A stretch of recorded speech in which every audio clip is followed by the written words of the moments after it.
Wake up, South Africa. You've been sleeping far too long. Wake up, South Africa.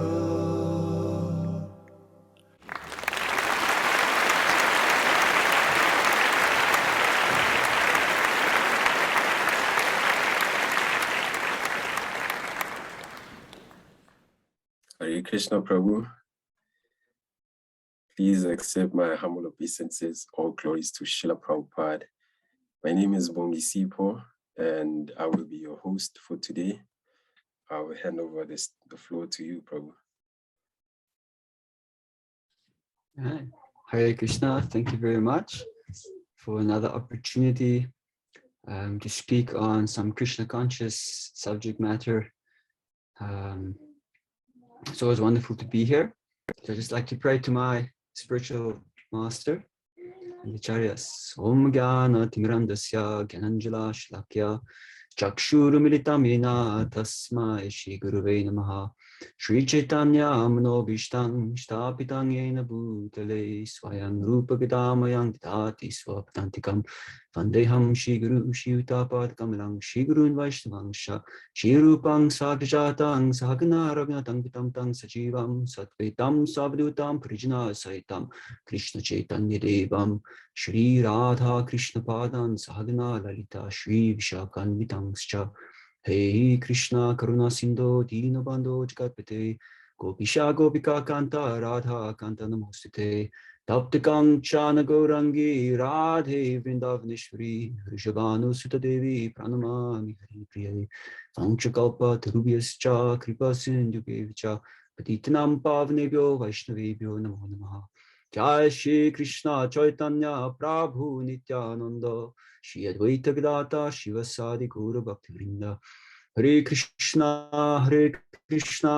Krishna Krishna Hare Hare Hare Rama Rama Rama Hare Hare. So I think one thing which Hare Krishnas are very famous for is for their food. And people don't call us, the kitchen religion for nothing. It's a very central part, to our life and our spiritual practice, and I think even our identity. So I think that when we're going to talk about consciousness in food, I'm sure you're not prepared for what I actually had planned for, because it is actually a very important thing which I feel that many devotees don't understand properly, or they don't take it seriously enough, and as a result they actually have a lot of difficulties in both the material and spiritual lives. So we know that Krishna in Bhagavad Gita says patam pushpam palam toyam, that just offer me fruit, a leaf, a flower, some water, with love and devotion, and I will accept it. So this is the central part of eating.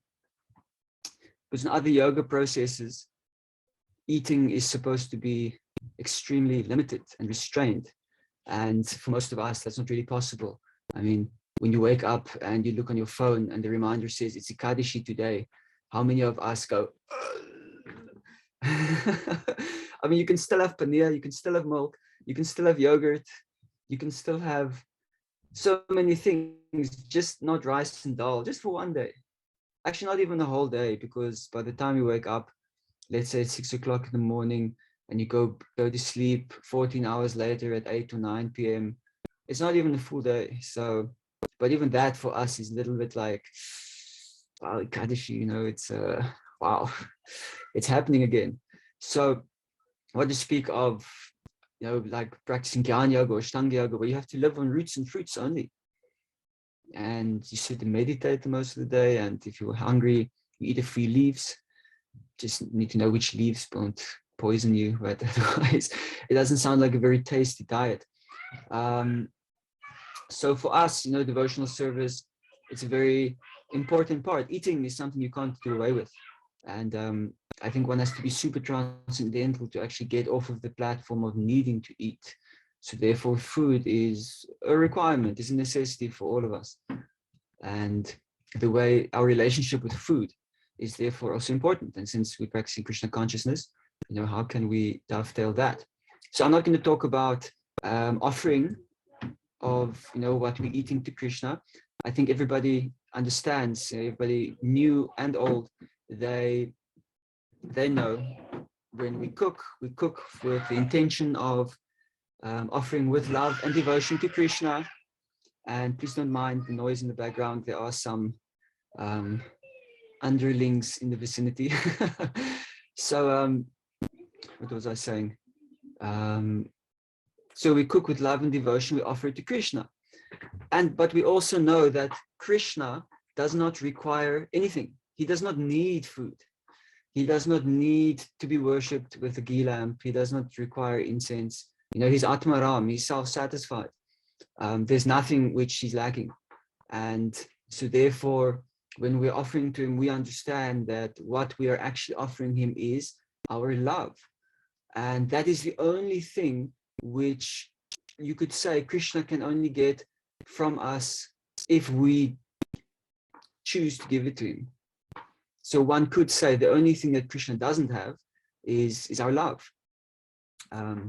So therefore, this is actually what he requires, or that he wants from us. But at the same time, he's also detached and he's fully satisfied and complete and perfect without it. And that is his absolute nature. So there's no lack in him if we're not giving him a love. So the essence of our whole spiritual practice of bhakti yoga is that we're giving Krishna our love. Manmana bhavamat bhakto matyachimam namaskuru. That just think of Krishna, offer your obeisances to him, worship him, become his devotee. And in this way, you'll always be immersed in thoughts of Krishna. In fact, you'll be always associating with him. Or Krishna also says, also very beautiful verse, one of my favorite, Yach kroshi, yach ashnasi, yach jahosi tadasi syat. Whatever you do, whatever austerities you perform, whatever you give away in charity, just do it as an offering of love to me. So this is central in our spiritual practice. And therefore, we are able to practice Krishna consciousness as a brahmachari monk, or as a celibate, or as a householder, dealing with family and worldly affairs, or as a traveling mendicant, sannyasi, who's just wandering the world, sharing his wisdom. And it doesn't matter, because under any condition of life one can think of Krishna and practice pure devotional service.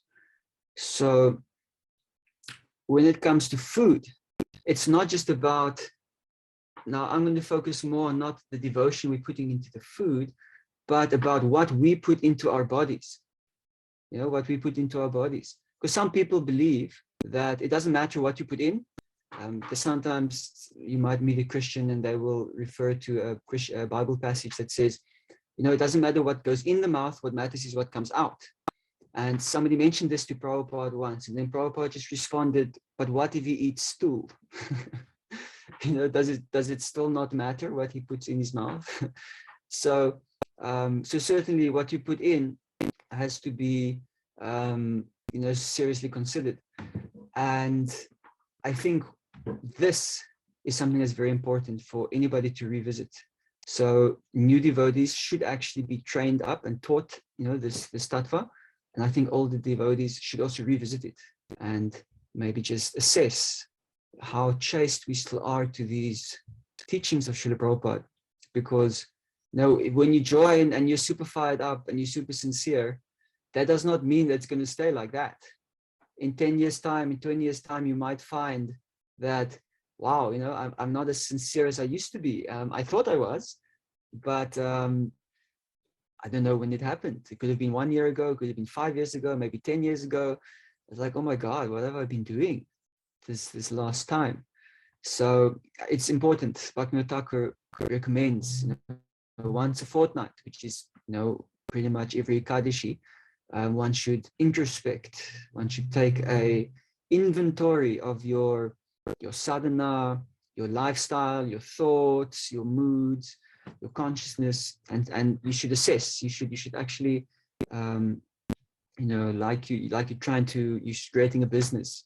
You have short-term goals, you have medium-term goals, you've got long-term goals, and you need a way of assessing and quantifying whether you are actually moving towards your goal, which is your long-term goal, and all of them build up towards fulfilling your long-term goal. So similarly, we should have a strategy with our spiritual life. Unfortunately, Srila Prabhupada pretty much gave us the whole strategy. We simply have to follow it. It's perfect.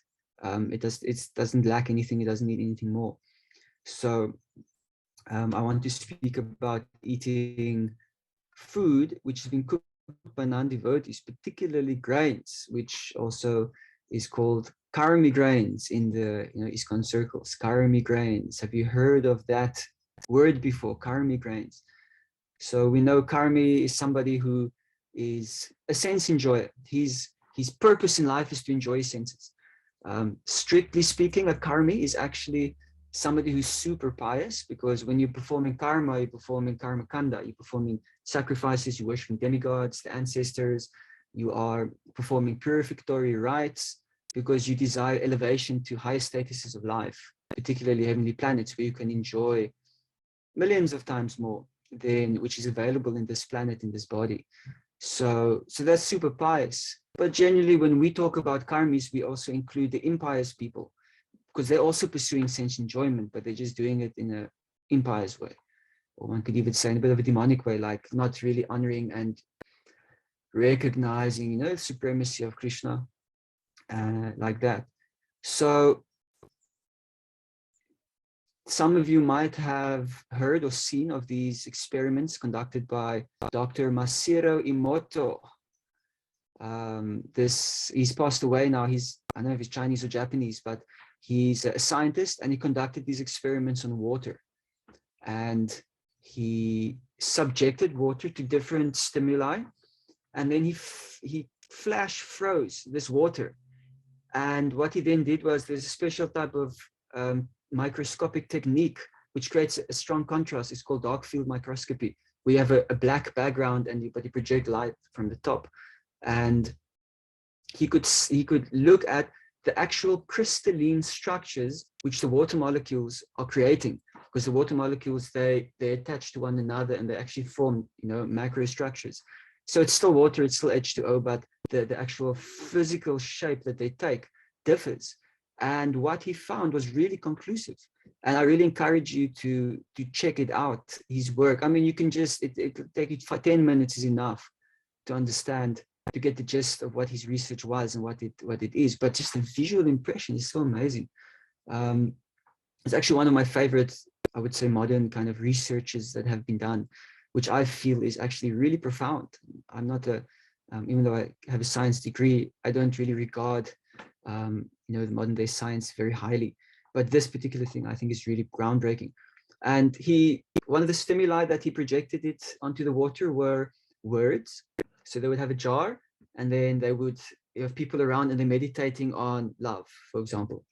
And then another person, a group of people around another jar, some distance away, and they're meditating and projecting hate. And what they found was that all the positive type of impressions created these beautiful, symmetrical, crystalline structures, and really, really amazing to look at.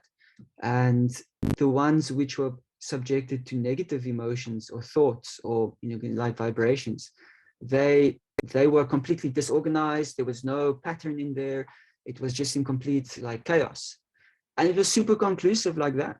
And there was even an experiment which was conducted a couple hundred years ago, also by one Chinese philosopher. And this is something you can recreate in your home too. He took 3 beakers of rice, and he filled equal amounts of rice and water in each. And then to the 1 beaker of rice, he said, thank you. Every day he said, thank you. And the next beaker of rice, he said, like, you disgust me. And then the last beaker of rice, he just flat out ignored. And then he did this every day for a month or 2. And then afterwards, they looked at how the rice had fermented. And the one that was always thanked had developed a very sweet and fragrant aroma, and it was fermenting. And the one that was that was said, I hate you and you disgust me, it started rotting. And the one that he ignored started molding. So it was very different. So this is, you can do this yourself. You can do it with milk. This may be something easier. You can have 3 things of milk and you can try it. The important thing here is the energy and the emotion which you generate, which you attach to the word that you're saying. Because you can trick it by saying like, you disgust me, but you actually generate like a happy feeling inside yourself. So then that might kind of flunk the experiment a bit. But the point is, these things affect the physical structure of the water. So now they took it a bit further, this research, and said, what happens when you ingest this, right? If you're ingesting this liquid, then it's also going to have effect on your whole chemistry in your body. So this is actually a quantifiable way of how energy is transferred from one thing to another.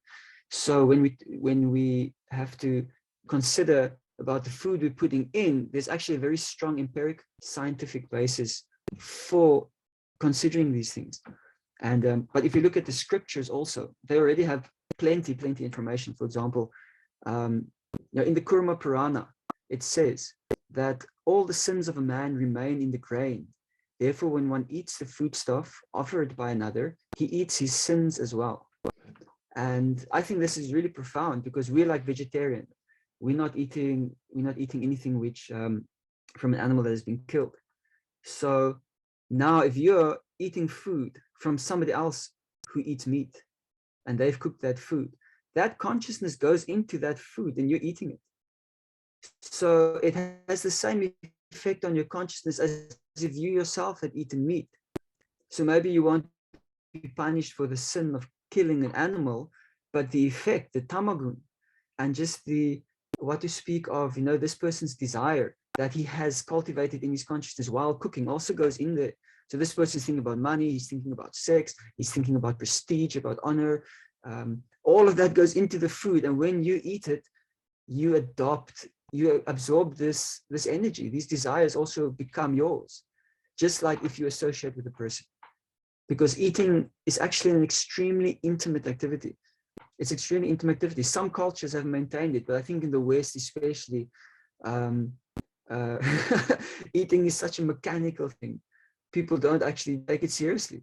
So you see, for example, in tradition in many Muslim families is that there's one pot and the whole family eats out of the same pot with their hands.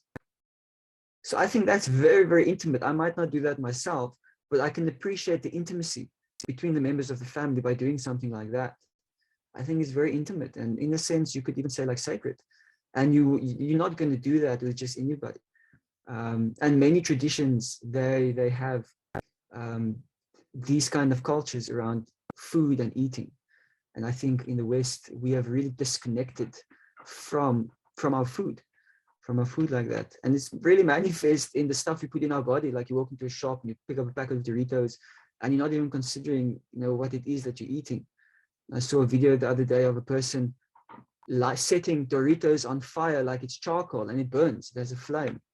I think like, wow, corn is not supposed to do that. It's like paper. If you take corn and you put it's not going to catch on fire.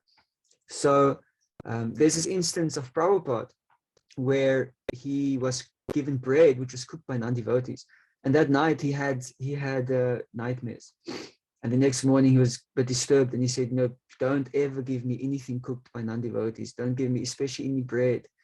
He said it gave me nightmares all night, and here, quote unquote, all the vibrations and thoughts of those who cook grains enter into it. So grains is a very special thing because it has the strongest magnetism for consciousness.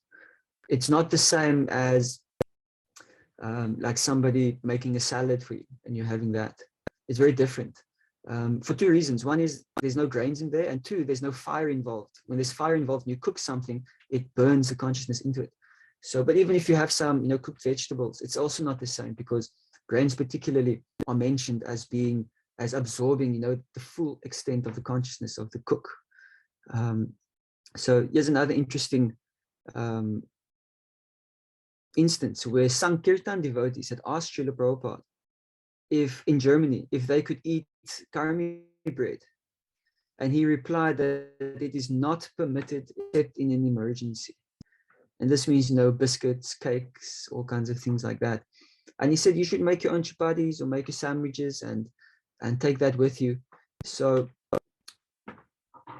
what I'm speaking about now is just the tattva. So tattva means this is the truth of the matter. And it's not, tattva should never be used to judge. So sometimes, devotees, because they got heads full of tattva, they use it to judge. But tattva is just to know this is how it works. It's not a reason to judge anybody who doesn't apply that tattva, because that's up to the individual. And actually, the person who does criticize short before it's long, they are actually going to succumb to that same thing they're criticizing others. That's normally how it works. So I'm just giving this as tattva, and later, we can talk a little bit about, what is practical, because there's that consideration also. Like Prabhupada said here, if there's an emergency, then you can do that. So let's see here. This is from the Nectar of Devotion on chapter 8, where they're listing these different offenses that one should avoid. And they say here, other rules are that one should not offer foodstuff which is cooked by a non-Vaishnav. One should, So this is really directly said in the Nectar of Devotion, which is a scripture which we try to follow, to the T. There's the Hari Bhakti Vilas also, which is full of other rules, regulations, but Prabhupada didn't give that to us, because I think to follow, all those things for us is probably impossible, especially for myself. But Nectar of Devotion is quite simple, I think. Here is a letter to Rishikesh. Prabhupada says, regarding the Christmas Day meal, maybe you thought of that, Christmas, what should I do then? And this is also instruction for him, right? This is not necessarily meaning that everybody should do this, but I'm just giving it as a reference. Regarding the Christmas Day meal with your family, I do not think you should partake of the food prepared by non-devotees. Better, you should prepare your own foodstuff and offer to Krishna, and then, if you like, you may offer these remnants to Lord Jesus. I think that Lord Jesus will also appreciate this. Of course, you may sit down with your family and take fruits and milk which they offer, but rather than taking the foods which they have prepared, you may prepare and offer your own prasadam for Lord Krishna, and then offer the same to Lord Jesus. That might not always be possible. So then, as far as possible, we try to follow these things. There's Mani Manjari. She's giving a testimony. She says, the next morning, while we were taking breakfast, Hamsaduta came to the prasadam room and told us that Srila Prabhupada had asked about the devotees' menu on Sankirtan. When told that we bought rolls and bread from the bakeries, Prabhupada became concerned. He instructed Hamsaduta to tell us that under no circumstance should we eat grains prepared by non-devotees. Rather, the temple should bake bread or make chapatis that the devotees can take with them. We didn't think about using yeast to raise the dough. Our first attempts at baking bread were unsuccessful. Because Germans can't live without their daily ration of freshly baked bread, crunchy bread, Srila Prabhupada was consulted about our using yeast. And when he heard what yeast was, he said, it's okay. You can eat it, but just don't offer it to the deities, offer it to a picture. And in the Bhagavatam, 6th canto, it says, food prepared by an unclean, sinful man or woman is extremely infectious. Extremely infectious. And in the, let's see, that's the first one. Okay, and I'll just end with Lord Chaitanya's attitude also towards eating, where he says, actually this is Nityananda speaking, indeed a devotee should be very strict in not accepting food from a non-devotee, especially food prepared in restaurants or hotels or airplanes. That's a purport, sorry, from the Madhya Lila. And then also there's a letter to Subhavilas. There is no unusual circumstance for eating where meat is served. Such places should be avoided altogether. So that's slightly different. That means in a restaurant where they cook meat, you should not eat anything because everything is contaminated. But, if you're going to go to a vegetarian restaurant, then grain should be avoided. So this is the general idea that's coming through. So let's see first how these things affect us, that we are trying to cultivate a desire to serve Krishna. And our whole life, everything Prabhupada has given us is actually a process of developing that desire. And it starts with chanting Hare Krishna. And it expands into a sadhana, waking up early, having a picture of deities at home, going to the temple, attending programs, associating with devotees, doing some kind of outreach activity if possible. So all these things, they are helping us to cultivate this consciousness. So when we're eating food from a person who is developing the opposite, because there's only two ways about this. There's either you're serving Krishna or you're serving your senses. Prabhupada says Krishna consciousness and Maya, they always back to back. They never separated. Krishna consciousness means service, Maya means sense gratification. Super clear. So either it's serving Krishna or it's sense gratification. So you're eating this food. And what happens is it makes it harder to wake up the next morning because there's tamagun in there. There's a mode of ignorance. So that affects your sadhana. You wake up a bit later. It affects your attentiveness in your rounds, which is going to affect your devotion and your remembrance of Krishna in that day. And how long it also stays in your body is also another question before this stuff actually comes out. And so I think it's very clear and easy to see if one just takes a projection from that, like where things are going and actually the severity of the situation. So one might then ask, sometimes I have to eat, or my mother has cooked something, or, what does an emergency situation mean? So somebody who is very serious about following this, Krishna will make an arrangement. Don't think that Krishna will forget about you. Because this is actually Prabhupada is giving the instructions saying that this is what you should follow. And if you really sincerely try to follow that, Krishna will reciprocate with that, because you become dear to Srila Prabhupada by taking his instructions seriously. And one who's dear to Prabhupada is automatically dear to Krishna. So this is actually the secret, is that we become endeared to the spiritual master and to the acharya. And in that way, Krishna notices us very, very quickly. So there's one instance of, one devotee who very strictly followed this principle. And I think he was a businessman, and he was in Dubai meeting with all these really wealthy, Arabs, and sitting around few days of conferences and meetings and things. And they obviously, food is there, and he's not eating anything. He's just eating some of the salad. And the person noticed, one of the big guns there, he noticed that, why are you just eating the salads? And he just said, I'm a Vaishnav. I only eat food cooked by a Vaishnav. And the next day, the person brought a Brahman from the Sri Sampradaya. So he's a Vaishnav. And he said, here's a Brahman. He will cook your food for you for the rest of the stay. So this person, who's from a completely different conviction, was impressed by this person's dedication and his faith.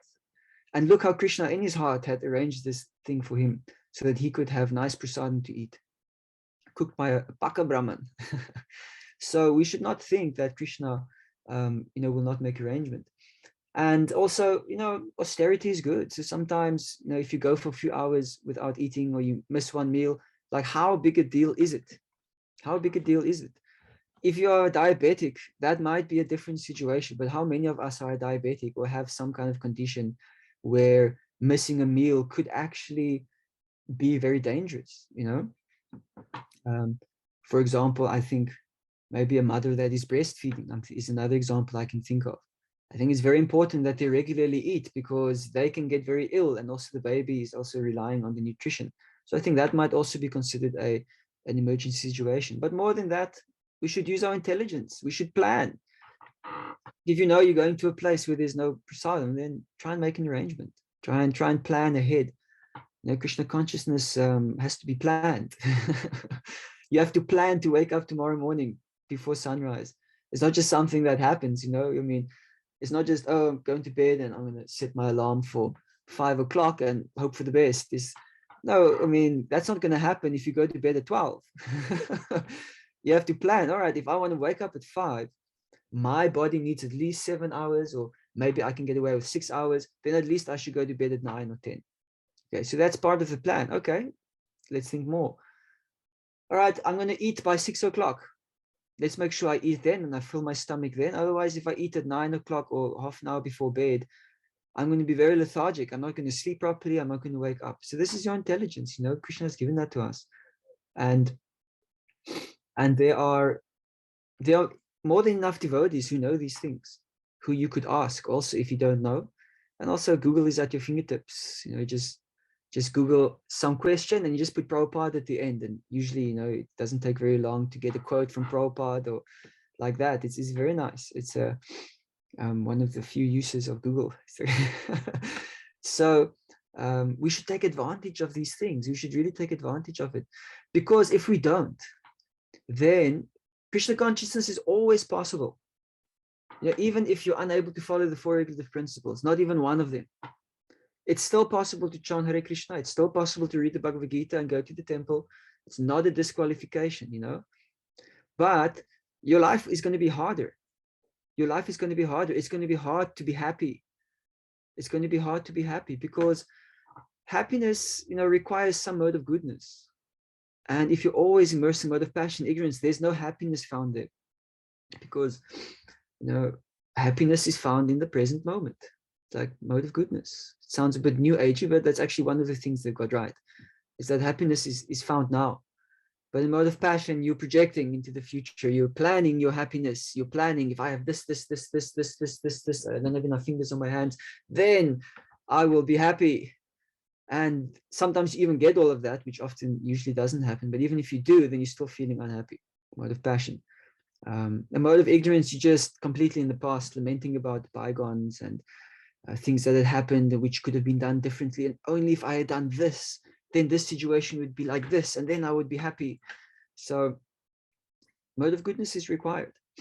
So I think being happy, you know, is a good goal, but it's also just a side effect, you know, of practicing Krishna consciousness. So I think that, you know, this is one of the things I've noticed, which has one of the greatest effects on devotees' lives, and they struggle, but they don't know why. It's because they're eating karmic grains. And you can do this experiment yourself. You know, free yourself completely for 1 whole month. Don't eat anything cooked by non-devotees. Fast half a day if you have to. And see what happens. And then you go to ShopRite Checkers and just buy 1 bun. Just buy 1 bun and eat that. Put some butter on or some jam and eat that. And see what happens. See how you feel the next day. And I think that it will be conclusive. And if any of you do this experiment, please let me know what you have found. So you know, this is like my scientific study, and it needs to be peer reviewed. So, so if anybody wants to do that, then you're welcome. But otherwise, you know, first class intelligence, we just take it on the scriptures. All right, so this is relevant for everybody. This is relevant for everybody. Even somebody who's a non-devotee, you can talk to them about this. You know, you can say that, you know, do you know what the food you're eating is doing to you? Not just the ingredients, but the consciousness. It's relevant to these type of people also. So why should it not be relevant to devotees? And there's one exception, which I've not found like scriptural kind of evidence for it, but it's just in my personal experience. So you can just take it as that, is that one's food cooked by one's mother is different, even if she's a non-devotee. And the reason is, and this is maybe not in all cases, but you know, if you've got a reasonable relationship with your mother, I think this applies, because she's thinking about her child. I think a mother is special in that sense, is that they're thinking about their children. And I can actually taste it in the difference. So my meditation, I still try to avoid it if I can, but it's not always possible. And my mom has made something and I come home and she gives it there, I can't say no, because that it will be perceived as very offensive. It will really hurt her. And, you know, if that relationship is important to you, then you shouldn't say no. If you really don't care about your relationship, then by all means, you know, say no. But I think for many of us, it is important. And I think, you know, if the mothers aren't offensive towards us and our Krishna conscious practice, then we should honor them. And I think in this case, my personal meditation is, I think, well, she's made it thinking of me and for my, you know, pleasure. So therefore, I'm just going to pass it on to Krishna. And I'm just going to pray that she's just doing it for Krishna through me, like that. And I think in a sense, when you're offering something to your spiritual master, I think that's actually what's happening, that we're offering it to him, but he's giving it to Krishna, So I think in that sense, we can actually be acting as a spiritual conduit, for our parents. So I think this is very potent, and I think this is my own personal realization in practice, and I feel that there might still be some effect on your consciousness, but I think it's very reduced, and it is Krishna Prasad. But a lot of the things that one offers to Krishna is actually not offerable. I think that's also something that needs to be said, is that and also definitely this culture, I don't know if you've seen it, where somebody takes something and they go Shri Vishnu, Shri Vishnu, Shri Vishnu, and they say Haribol Prasad. Like, I'm not so sure, I guess you can do that with devotion, but a lot of the times when I've seen it, it didn't appear very devotional to me, and that is actually what should be offered. So I think that also needs to be said. This Shri Vishnu thing didn't come from Srila Prabhupada. Somebody introduced it. And it's kind of funny also, but I think in that humor, devotees still do it. They still do it. There's last thing I want to mention, just as a little extra point, where Prabhupada says that if you pay for something, through paying, a lot of the reactions of the karma is taken away. So he says, this is a letter to Brahmananda. As you will pay for the dinner, for the fooding, you can offer them to Krishna within your mind. Then eat them as Krishna Prasad. Any foodstuff, when it is paid for, it becomes purified. There is a verse in Vedic literature, Dravya Mulyena Siddhati. The source of receipt of the thing may not be very good, but if one pays for it, it becomes purified. So then Prabhupada also say, this is only in special cases. This is a special case. It's not to be done ordinarily, and only in special circumstances. Otherwise, we will always prepare our own food stuff and offer as much as possible, of course. So Prabhupada also says that. So I think that the same principle applies when a Brahmin performs a yagya or some ceremony, then some dakshin is given to the Brahman. And actually what happens that if you do not give dakshin to the Brahman, you do not get the benefits of that ceremony that's been performed for you. And in that dakshin, there's an exchange. And what happens is, as soon as that Brahman accepts something, with that, he's accepting some karma from that person, which is why only the Brahmanas are performing these things, because they're also performing the tapasya required to purify them from that. So in that way, they're kind of actually doing a service of taking the junk, from the community, and then through their austerities, they're purifying it so that the people aren't burdened so much by sinful activity. So it's easier for them to advance in spiritual life. So so in that sense, so that there's this exchange is also there. So I hope that, just as one point, if I can just have this effect, in your mind, to take more seriously, not to eat food cooked by non-devotees, and to start making a plan to try and avoid it. At least, it can be done in a few steps as well. Then I think it would be very, very, that would be very cool. And I would like to play one little song. It's just 2 minutes long, and then we can take some questions.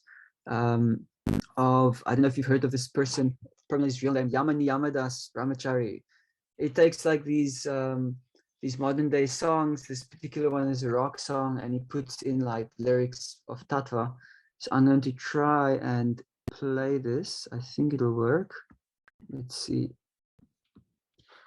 Okay, here goes. Can you hear that? Can you hear the music? Okay, cool. Yes, we can hear from loud and clear.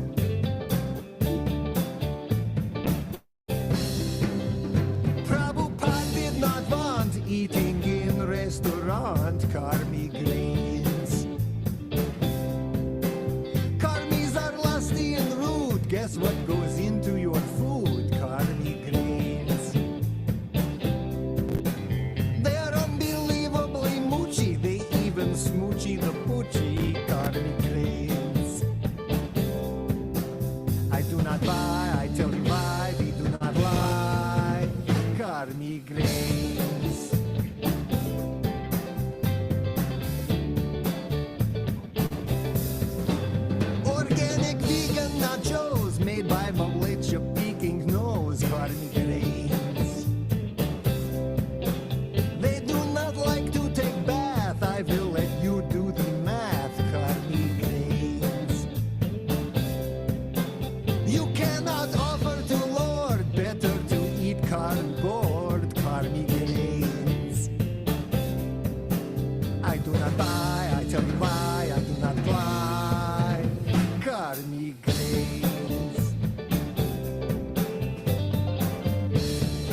Dunkin' Donuts karmi grains. But I would not even risk it, not even one little biscuit karmi grains. I tell you why, I do not buy, I do not lie, karmi grains. I do not buy, I tell you why, I do not lie, karmi Somebody asked if it's from grains. Jimi Hendrix. I'm not sure which one, but it's from a very popular song, very famous tune. So I'll just conclude by saying that this is the tattva, and it's up to each individual to decide how strict they're going to be in spiritual life, and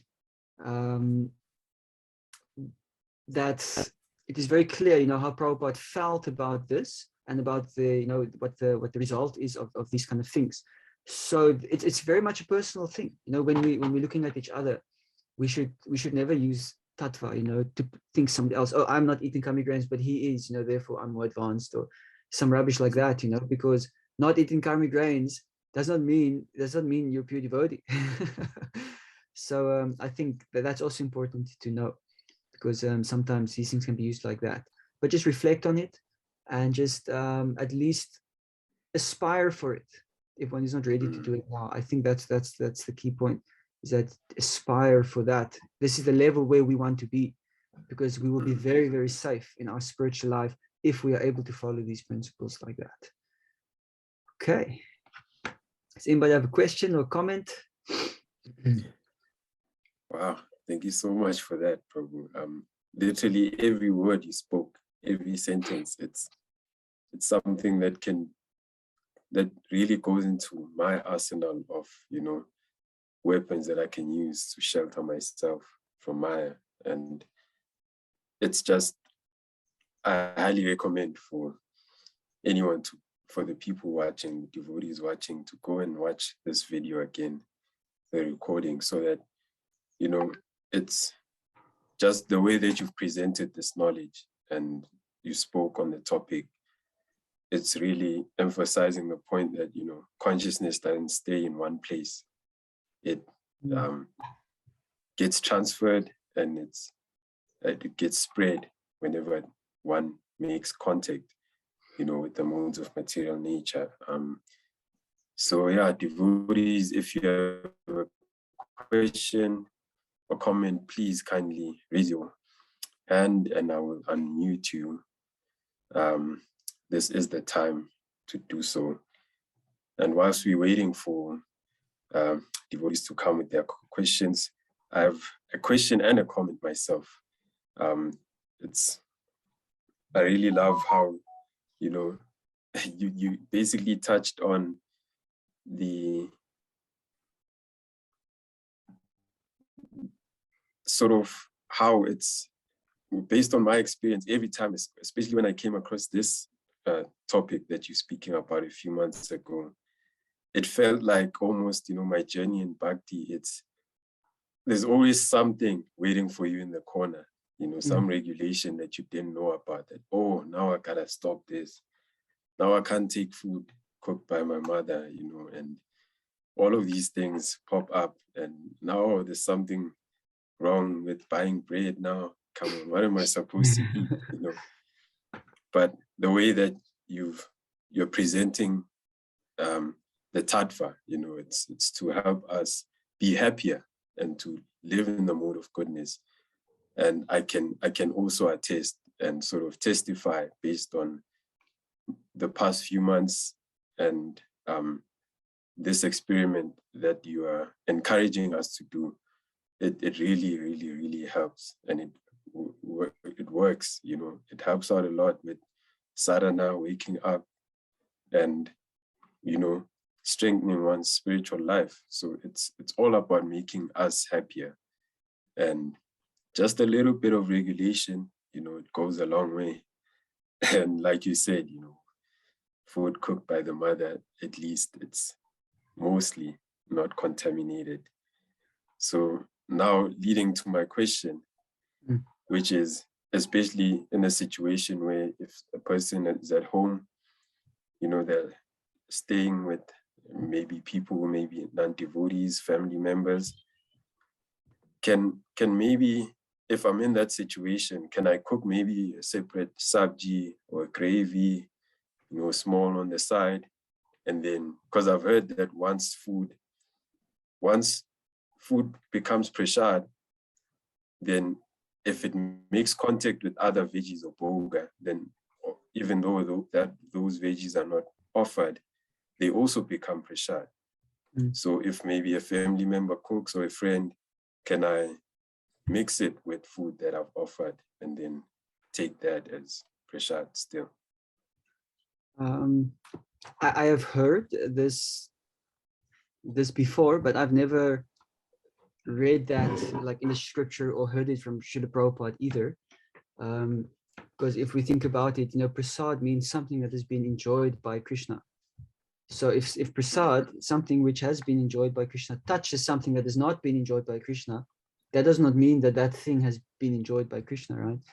So I think in that sense, no, it does not become prasadam. And the reason why it is unofferable is because you can't offer prasadam to Krishna because it's already been offered. So when it comes to contact, it's so-called like contaminates, the boga, for lack of a better word. And then therefore that becomes unofferable. But I think if you do that, I think that's best, it's you have to check the situation. It's better than having nothing that's offered. So I think in that particular situation, you make that, you mix it, and they eat it, they'll benefit. So so then maybe whatever you're mixing it with, if it's are you then eating it yourself, or are you thinking about your family is eating it? You are eating it yourself. You're eating it yourself. Okay. Yeah. So then I think if you're eating it yourself, I think just you offer that veg, and before mixing it in, just mentally offer that as well. And you pray for Krishna for protection, and just as much as you can. And if they've cooked it, then you just say, I know it's just pray to Krishna, please accept it. I'm offering it to you now. They don't know, they didn't actually cook it for you, but I'm taking it like that. So please kindly give some mercy to them, and then Krishna can give some mercy. I think, and then mix it. So I think that would be best. You can do like that. Okay. Yeah, I hope that's okay. That definitely addresses the question. And then we have Tario.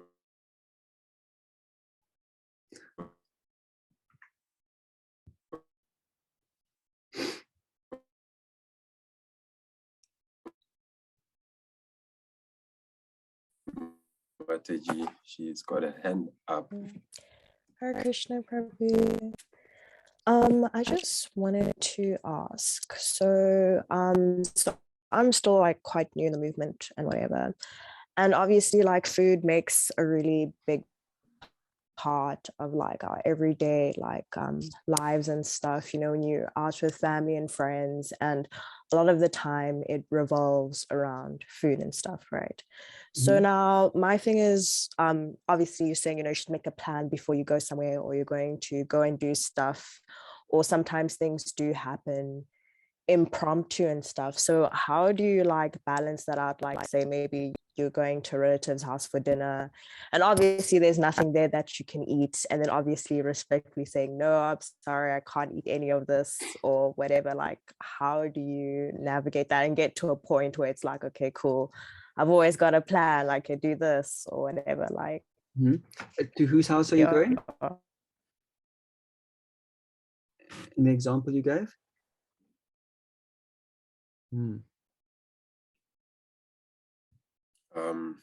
Seems like Tariro Mataji is having problems with the internet. I think she's back. Okay. So you're saying if you go to someone's house, who did you give in this example? Oh, sorry, I couldn't hear anything. Okay, I'm gonna say, for example, let's say I'm going to my aunt's house. We're going to have dinner, or I didn't know we're gonna have dinner, but okay, we end up going to have dinner there. So now obviously I can't eat anything there, right? And then you just tell them, oh no, I'm sorry, can't eat anything here, and then you leave it like that. But then also I just feel like I'm going to be honest with my own family, they don't get it. You know what I'm saying? So it's like, oh no, but you can just eat this, you can just eat that. So it's also like that kind of like pressure and stuff. It's like, it doesn't matter, you know, you can just eat this for now, whatever. You know what I'm saying? And then like, you kind of feel like, okay, it's cool, you know, I don't want to disrespect you, but at the same time, you know, I don't like the fact that you're disrespecting, you know, my beliefs or what I'm doing, you know what I'm saying? Well, you can you know, say that, you know, the consciousness goes in the food and I don't want to eat your consciousness, or no, I'm joking, don't say that. Oh my gosh, that sounds don't say deep. that. It's a joke. You know, it's a time, place, circumstance thing, and it is difficult. It is a fact that that is a challenge, and I think many devotees have that challenge, and it's a tough call, you know. It's a tough call because, as you say, if you say no with or without an explanation, you know, they might take it very personally, and so it is actually, you know, I don't know, I can't say, you know, what you should do.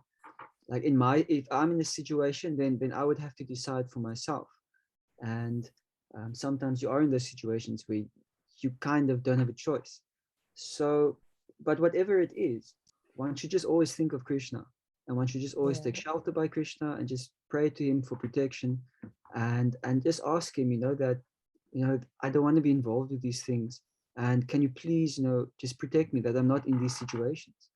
Because as you say, sometimes it's like surprise, you're going to the auntie and you don't know that they've cooked, and you arrive there and they're like, hey, let's have dinner. At least if you went and you knew, you know, you could offer to help cook, and then you could make 1 or 2 preps or something like that, right? But sometimes it just jumps on you and you can't. So so I think, you know, at least don't eat anything which is not like kosher, so to speak, you know, with no onions and garlic and that kind of stuff. I think with that, one can be upfront with their family. Like, I don't eat meat, I don't eat onions and garlic. I think many families, they will respect that. They might think it's weird, but they will you know, omit these things, you know, for you. I don't know what your situation would be like. So then that's at least offerable, and then you offer that and you give it to Krishna.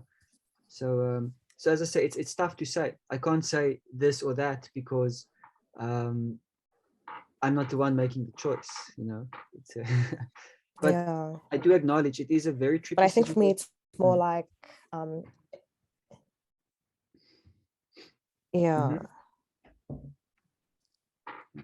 Oh, I wanted to say, but like, obviously, in a respectful manner, how would you tell them, like, I'm sorry, I can't eat any of this?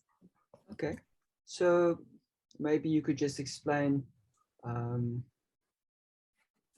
you should choose a good time also for it, but you could just say that, you know, that's part of the spiritual practice. You know, if they're aware that you have taken like a new spiritual practice, you can say is that I'm strict in what I eat, because, you know, what I eat affects my consciousness, and, you know, and the way that I cook, or the food that I eat, is cooked with the intention of serving to God. So then either you could go the route of saying, you know, so therefore I prefer not to have, you could give them other options, you know, but, you know, if you make me a salad or something like that, you know, I'll eat that. So you could give them some alternatives, or you could even, and sometimes this is possible, you could actually teach them how to cook with devotion to God. And if they're Christian, they can offer it to Jesus, you know, and it's no problem, or to the Bible, or like that, you know, and just it can be done like that too, you know. So it depends on the situation. So I don't know what more I can say, but thinking of Krishna and asking for the intelligence, I think that's a good start. Good luck. Yeah, here we go. Wusa Admin says, start with, I love you guys, but okay, that's a good start. Practical. Always the best. I hope that was okay, Tariro. It's always the best way to engage in awkward situation. So I don't think there's any more questions. Maybe Wusa Admin can alert me if there's any questions from Facebook. It's going to be a bit of a hassle for me to check on Facebook. Okay. None. Seems like there's no more questions even on the Facebook side. I will then be just read a few announcements and then ask Prabhu to give some closing words. So Prabhu can be found on social media at facebook.com/rory.straight on Facebook, or search Brhat Mrdanga Das. Do you have any closing words, Prabhu?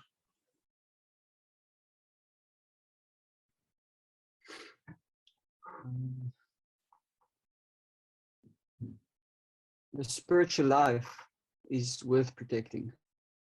It's worth to do everything that you can to protect it and to secure it for yourself. And Krishna will help you. Hare Krishna.